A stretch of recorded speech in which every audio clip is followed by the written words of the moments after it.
She is no longer representing you. You have not requested new. I do counsel understand from that, the court, correct? I do understand that, but I was not the one to initiate the denial.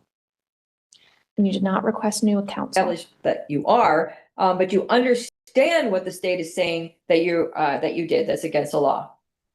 Do you understand what that is that they're saying, that you hadn't ever received a license?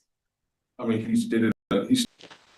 All right, we can go ahead and call Mr. Smith's matter if the parties want. That is 25T 435. Mr. Smith appears before the court pro se, meaning without an attorney. The last time that we were present, Mr. Smith had sought to relieve court-appointed counsel of her services and did not request new court-appointed counsel, thereby electing to proceed pro se. Mr. Smith, how would you like to proceed in your case? I filed a motion just this morning.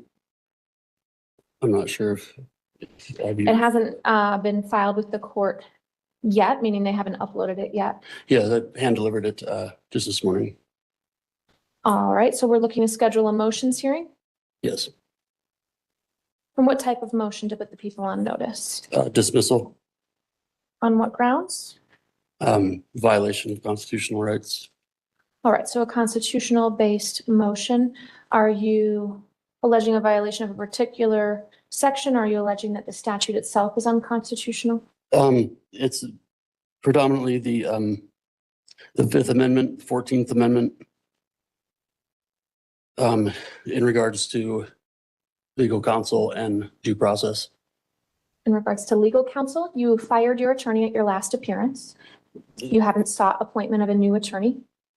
In what way have your rights been violated there? Well, on September 30th, when I was summoned to court on the court's docket to courtroom 103, I went over the building and was unable to find it until I finally intrigued with the guards who pointed me in the direction of the clerk's office. With that being on the docket as a courtroom, and the possible consequences of failure to appear that comes with more fees, fines, and possible jail time. I'm not sure why that's in the clerk's office where I was isolated behind closed doors without that legal counsel. Which was before. So in that instance, you're referring to a different case, not this case, 25R 549. So nothing in relation to that case is going to be referenced in this case. To the extent that you're alleging other violations, though, we'll set your motion for a hearing. Keep in mind that motions deemed to be groundless, frivolous, vexatious, or otherwise contrary to law will not be heard. But I don't have a copy of the motion at this point, so I can't make that determination. We'll set it for a hearing on motions to the extent that any of it relates to this case, not some other case. And let's get a date. Your Honor, I do have paperwork that does say that that is for the 2025R 000549. Right, that's a separate case. This is 25T 435. Okay. Infraction cases operate under a separate set of rules, and those do get heard for first appearance at the court clerk's office. The case that you're before the court on in this courtroom right now is that 25T 435. If you insist on acting as your own attorney, knowing which of your several cases is actually being heard seems like the bare minimum. Seriously, though. So the charges that you have in this particular case are higher level allegations than what you would have been initially for a first appearance authorized to appear in room 103 for the basis of, not the number 4. So again, we won't be hearing any contentions in relation to anything about the infraction case. I'll let you know as well that people are not entitled to have court appointed counsel in infraction cases. But again, that's separate and apart from you're entitled to have hired attorneys, but the legislature does not authorize public defender or court appointed counsel or similar to appear on those. And in addition, the district attorney's office doesn't appear on those cases either. All right, for a hearing on motions in this case, I can set a motions hearing on April 1st at 1:30. Can the parties accept that? That was April 1st. April 1st, Yes, ma'am. 1:30.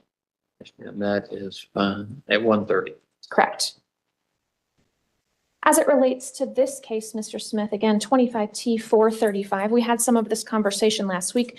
I just want to make sure to clarify on the record when the people are present that you are electing to proceed to a motions hearing and moving forward in this case by representing yourself. Is that correct? I'm still in the midst of studying and trying to understand my own rights. So it's a challenge. It definitely is. I'm not going to lie about that. So the representing myself is still, I'm pending it in my stance of everything. Just because I'm in a financial hardship, so finding a free attorney to take the place of a public defender it's almost impossible. Mr. Smith, I want to reiterate that the last time that we were here, you elected to essentially fire court-appointed counsel and proceed by representing yourself. Is that correct? That was because I was under the impression that she was unable to defend me. Unable to ethically file the motion that you sought her to file. Is that correct? According to her. According to her, yeah, I'm sure. And you did not seek an alternative defense counsel to be appointed to you. You elected to proceed without the benefit of an attorney at that time. That doesn't mean that you waive your right forever if you can find an attorney, but you were not requesting alternative defense counsel to be appointed to represent you, correct? No, Your Honor, not from the courts. And is anybody forcing you to decide to, at this point, represent yourself? I feel more pressured into it, yes, Your Honor, In what way? because I don't have the defense of a public defender. You had one, you fired her. So in what way are you being forced to do this? I didn't necessarily fire her, Your Honor. When she refused to even hear me out when I mentioned a few words, that's not, in my understanding, it's not firing her. We I had was a pretty pretty shut down. lengthy hearing on the last court appearance, Mr. Smith. Do you recall that hearing on the 9th of January? Yes, Your Honor. At that time, you no longer wish to have the services of the public defender. Is that correct? Yes, Your Honor. And you did not seek appointment of alternative defense counsel. Is that correct? Not from the courts, Your Honor. So that's correct, yes? Yes, Your Honor. And did anybody force you to do that? No, Your Honor. I still feel pressured into it, though. In what way do you feel pressured? Your Honor, I was under the understanding that I have the right to an attorney, and if I cannot afford one, then one will be provided for me. One was provided for you, correct? Provided for me in the stance that she would not defend me. And you did not request alternative defense counsel to be appointed to represent you, correct? Not from the courts, no. So nobody forced you to make that decision. Is that correct? Yes, Your Honor. Was that your own choice? Under coercion, yes, Your Honor. Who coerced you? The pressure from representing myself in this. I was under the impression that's what you guys were telling me, was since the public defender would not defend me, my only option was to seek my attorney on my own cost and time and effort, or represent myself. Not quite. The court explained that your defense made no legal sense, and your public defender was not required to present imaginary legal theories. Did you ask for court-appointed counsel, alternative defense counsel? No, Your Honor. Are you asking for that now? No, Your Honor. Is anybody forcing you to make that decision? No, Your Honor. Is it your own voluntary choice? Yes, Your Honor. Are you under the influence of any drugs, alcohol, intoxicants, or prescriptions that affect that decision? No, Your Honor. Do you understand that you're going to be held to the same legal standard as a licensed attorney? I'm still under study and research and education of myself. Do you understand that you're going to be held to the same standard as a licensed attorney? To an extent, yes. I'm telling you, you're going to be held to the same standard as a licensed attorney. Do you understand that? Yes, Your Honor. Do I need to? I'm not asking if you understand all of the things that licensed attorneys have had to go through in order to be licensed. I'm asking you whether or not you understand that the standard that you will be held to is that of an attorney. I understand that part, Your Honor. I just don't understand the standards that they are functioning and operating by. And nonetheless, you're not asking for alternative defense counsel to represent you. Is that correct? Not from the courts, Your Honor. I have trust issues now. All right. So you are not seeking to have an attorney represent you, someone who has been trained in this field and is licensed to practice law in the state of Colorado, correct? On my own accord and effort and time, I am seeking, so, And you retain that right always, but you're not asking the court to appoint someone else no, Your for Honor. you. Is that correct? Yes, Your Honor. And do you understand that the top charge against you is failure to display proof of insurance, which is a class 1 traffic offense? You could be sentenced to up to 1 year in the county jail if convicted, or you could receive a fine of up to $1,000 or both. And that one is a 4-point offense. Do you understand that? Yes, Your Honor. And nonetheless, you're seeking to move forward, at least at this point, without an attorney to represent you. At this point, yes, Your Honor. I'm still seeking on my own accord. But you have filed a motion and you're asking the court to set a motions hearing and you don't have an attorney. So I want to make sure that you are validly waiving your right to counsel before I set this hearing. I'm under the impression that you're telling me that I still have the right to seek an attorney on my own. You do, but by filing this motion and asking for the hearing to be set when you don't have an attorney, then we need to talk about the waiver. It's not binding. You can change your mind. You can hire an attorney. However, at this point, asking to move forward without the benefit of an attorney and asking you to set court time aside for a motions hearing does require a waiver of counsel if that is how you want to proceed. I was not under that understanding at all. No one's here to advocate me as far as legal representation to, So what would you like to do, Mr. Smith? I'd like to move forward with the motion. You want to move forward with the motion? Yes, Your Honor. Despite not having counsel? Yes, Your Honor. And again, just to confirm, is anybody forcing you to do that? No, Your Honor. And you understand the rights that you have. You were appointed an attorney, you relieved that attorney of her services, and you did not request new court-appointed counsel, correct? To an extent, yes. To what extent? That's a yes. To my understanding that the public defender denied me, I didn't deny her. Absolutely not. The public defender explained that she could not support the right to travel argument. That meant she could withdraw, allowing you to find another lawyer willing to build a defense around that theory. She is no longer representing you, and you have not requested new I do counsel understand from that, the Your Honor. court, correct? I do understand that, but I was not the one to initiate the denial. And you did not request new counsel, which you Correct. could have, correct? I'm seeking on my own accord, Your Honor. All right. I do find a knowing, voluntary, and intelligent waiver of counsel. Certainly, Mr. Smith understands the rights that he has to be represented by an attorney. He was appointed an attorney. He did not ask for a new attorney when the services of the public defender were terminated. You retain the right to hire an attorney at your own expense and on your own behalf if you wish, or seek alternative defense counsel. You are not doing so. So at this point, I do find that knowing, voluntary, and intelligent waiver of counsel. We'll schedule a motions hearing on your motion on April 1st at 1:30. Keep in mind that the court cannot accept a letter from someone who is not here to testify or something similar. So if you're seeking to utilize the subpoena power of the state to obtain the appearance at trial of a witness who you may wish to have testify on your behalf, then you can go down to the court clerk's office and have subpoenas issued. And I believe that we already discussed how to get discovery. Is that correct? Yes, Your Honor, I was provided that. All right. So I'll note Mr. Smith believes that he has been provided discovery. I would encourage you, you're not required to speak with the district attorney about the facts of the case, but if you periodically want to inquire of their office whether or not any additional discovery has been provided in your case to make sure that there's that free flow of information, I would encourage you to do so. Anything further for Mr. Smith at this time? Not from the people, Judge. And Mr. Smith, is there anything further at this time? No, Your Honor. All right, so we're going to set that motions hearing as I've stated, and I'll encourage you to be prepared to proceed to the motions hearing. Anything further? No, Your Honor. Anything further, Mr. No, Smith? Your Honor. All right, and I just want to remind you that any allegations brought up in the motion that you filed in 25T 435 that relate to the infraction case, which was that 25R 549, any of those issues will not be heard.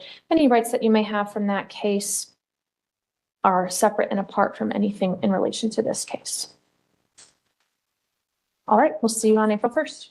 Thank you, Your Honor. And that wraps up this hearing. He still has another court appearance and a jury trial scheduled within the coming months. So watch for future updates. Indiana versus Bo Matlin. 26 PM 250. It is separate initial hearing. This is a recall, Your Honor. Sorry about that.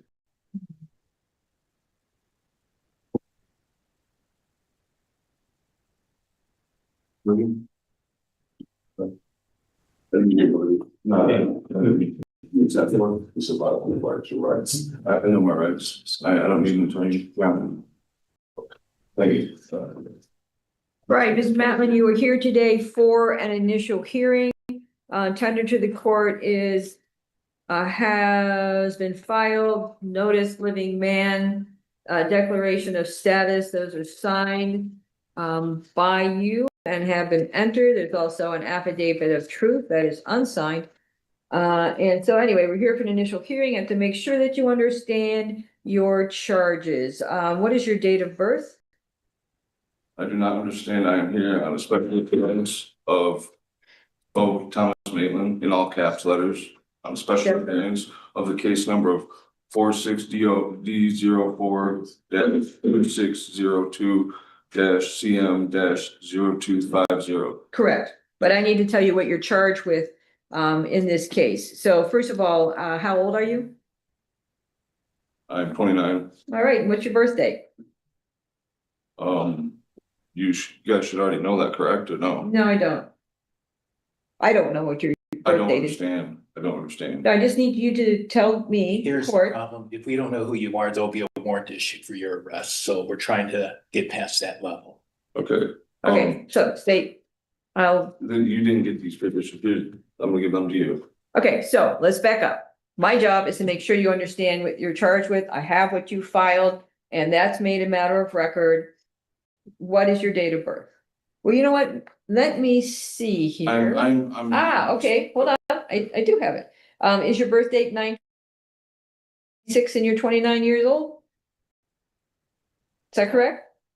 That is my living man. Yes, that's when I was born, but not this all caps name that's on the docket that you sent me papers for. Okay, yeah, so Special your appearance. correct name is, I had that right here too.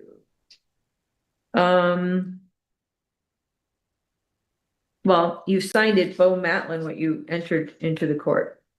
Yeah, but not in all caps. Okay, all right, that's noted for the record. We have an address of 1 Michigan, and is that where you live? I do not. Okay, where do you That's- live? That's me, my person, not this all caps name. Okay, I understand that. We made a record of that, so that's not a problem. Okay, But what I need to know is if that's where you live in Galeen, 110 Eastern. No, That's not where you live? that's where the physical man lives, not the all caps name. The living, breathing person is still legally connected to that capitalized name. Whether you like acknowledging that fact or not, it remains your identity and address anyway. Okay, the all caps name I've taken care of. Okay. Right, I understand your concern with that, taken care of, that's, well, that's noted for the record, that that's not the way your name is. But what I need to know is what your address, so that you can be properly notified of things that are going on in this court. So what is your address? Is that where, Your Honor, you Your live? Honor and the prosecutor have taken an oath of office, correct? Okay, this is not your time to ask, sir. Okay, so we have to make sure that we go through the right procedure. You filed all that, so I understand where you're coming from, so to speak. But what I need to do, I have a job, and I would be not upholding my job and what I am sworn to do if I did not inform you of these things. So I need to know if you live at 1 Michigan. That Okay. the living man does, not. Okay, the not living all man lives caps. there, correct? Not the all caps, there's two different. Right, no, the living man lives there in Galeen, correct? At that address? I don't All understand. right, when you go home tonight, where are you gonna sleep? Are you gonna sleep at this address, 1 in Galeen, Michigan? That's where I reside, but that's not where Right.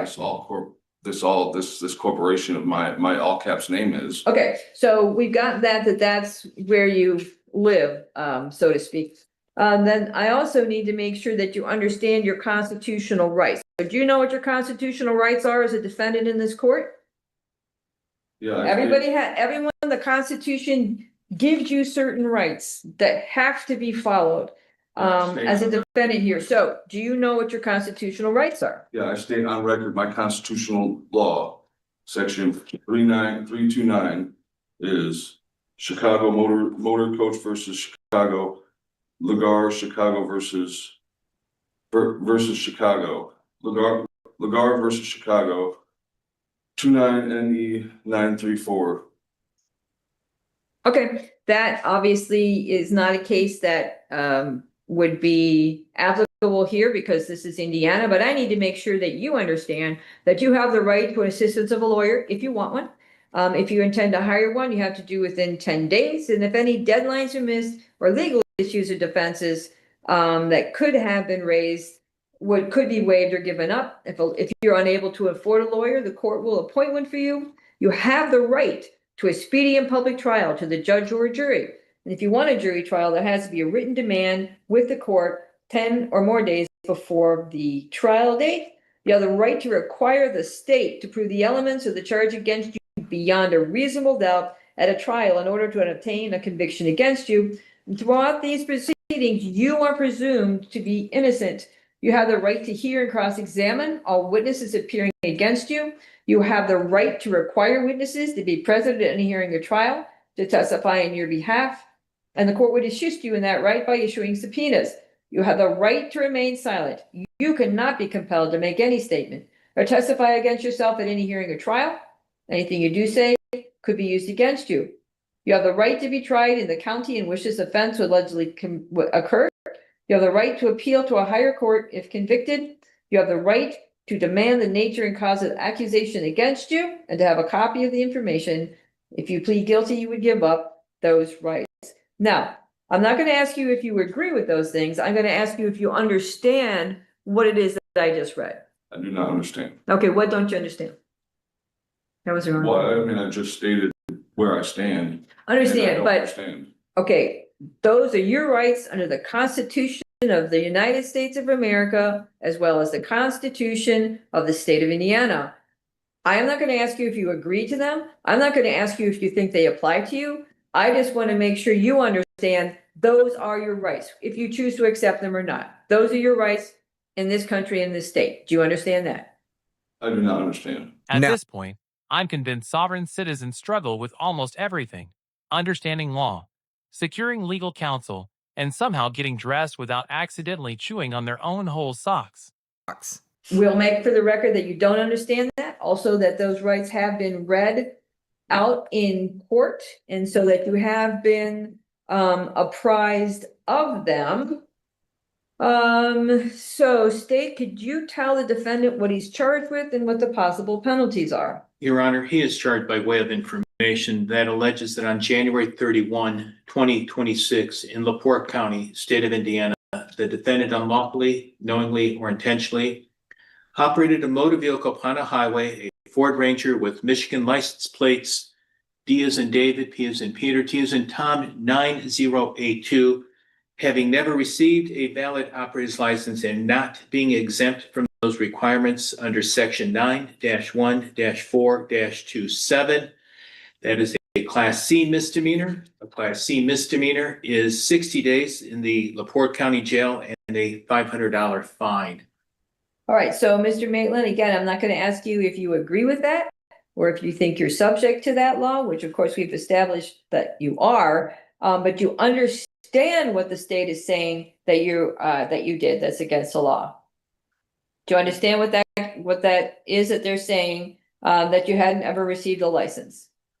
I mean, he stated a statute. That's not law. That's not constitutional law. You just asked me if I understand my constitutional law, and I do understand my constitutional law. And what he stated is a statute that doesn't apply. Okay, so let me stop you there. So the statutes are pursuant to the Constitution. We can have no statute that violates the Constitution of the United States or the state of Indiana. So you can make your arguments on the law. All I need to know is if you understand what the prosecutor said. I do not. I mean, I do not understand. Okay, so what the prosecutor did, the prosecutor read to you what they have charged you with, the state of Indiana, what they charge you with, and what the penalty could be for you. Yes, ma'am. So we're gonna make a record that that was read clearly out to you, and as the charge and the possible penalties, so that that has been done on the record. I'm gonna enter a preliminary plea of not guilty for you. And are you going to hire a lawyer, represent yourself, or ask for the public defender? I'm gonna represent myself. Okay, all right, we'll make a record of that. I do need to tell you, however, you have the constitutional rights to represent yourself in this court. However, you will be going against the state, and they are attorneys who are licensed, who are very experienced, who understand the law backwards and forwards. I just need to make sure that you've heard me say that and that you understand that. But it is your right to represent yourself. So we'll make a record of that. And we're gonna reset your case to as given about. A record to show that I don't understand the statutes that the state is putting upon me, and I don't understand where the constitutional law is coming from, because I'm stating the constitutional law, and you swore under an oath of office, and so did the prosecutor. So if you guys don't want to stand the oath of office, then we'll have to proceed from there. Okay, all right, understood. Your next court date? I just gave them a form vote to self-represent, just so you. Okay, all right, so we got a form there, so you know what you need to do as a self-rep to represent yourself. And our next court date is March 25th at 12:45. March 25th at 12:45. Thank you. And there you have it. That concludes today's second disaster. His next hearing is scheduled for the coming week, but I'll be away in Lisbon, so expect the update sometime during the week after. Honestly, I'm excited for this one, because he ranks among the most spectacularly clueless people we've covered lately. If you enjoyed watching, smash the like button. If not, go ahead and hit dislike. Either way, drop your thoughts in the comments, subscribe to the channel, and turn on notifications so you never miss another courtroom meltdown from me right here today.